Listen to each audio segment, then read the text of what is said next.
തിരുവോണനാളിൽ എൻ്റെ ഔട്ട്ലുക്ക് എങ്ങനെ കെടികളെ ഇന്ന് തിരുവോണമായിട്ട് എൻ്റെ വീട്ടിലേക്കും സ്നേഹയുടെ വീട്ടിലേക്കും ഞങ്ങൾ പോവാട്ടോ.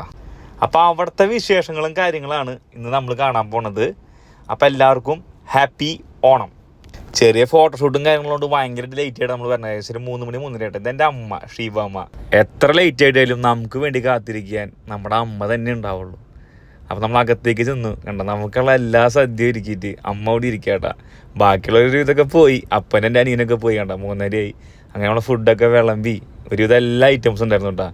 വീട്ടിൽ നമ്മൾ ഉണ്ടാക്കി കഴിക്കുന്ന സദ്യക്ക് പ്രത്യേക ടേസ്റ്റിന് കേട്ടാ. ഈ ഒരു ഐറ്റം വടുകാപ്പുളി ഒരു രക്ഷയില്ല കേട്ടാ. അങ്ങനെ നമ്മൾ സദ്യ കഴിഞ്ഞിരിക്കുമ്പോൾ നമ്മുടെ ഫെലീസിമോള് ഉറക്കത്തിൽ നിന്ന് ഇങ്ങനെ ഏറ്റ് വരാ പേപ്പൻ്റെ അടുത്തേക്ക് ഒരു ഉമ്മൊക്കെ കൊടുത്ത് ആളെന്നോണെ. ഇതായിട്ട് എൻ്റെ ബിഗ് ബ്രദർ, പിന്നെ ആളുടെ വൈഫും മോളും ഉണ്ട്. അപ്പൊ നമ്മളെല്ലാവരും ഒരു ഗ്രൂപ്പ് ഫോട്ടോ ഒക്കെ എടുക്കുകയാണ് കേട്ടോ. ഞങ്ങളുടെ ഓണം എന്ന് പറഞ്ഞാൽ സദ്യ കഴിഞ്ഞാൽ ഞങ്ങൾ പുറത്തേക്ക് ഇറങ്ങും.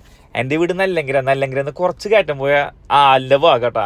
അവിടെ ഈ ക്ലബ്ബുകാർ നടത്തുന്ന പൂക്കളം മത്സരവും പിന്നെ അവിടെ നിന്ന് കുറച്ച് നീങ്ങി കഴിഞ്ഞാൽ കിഴക്കുംപാട്ടിയുടെ കുമ്മാട്ടി വരും.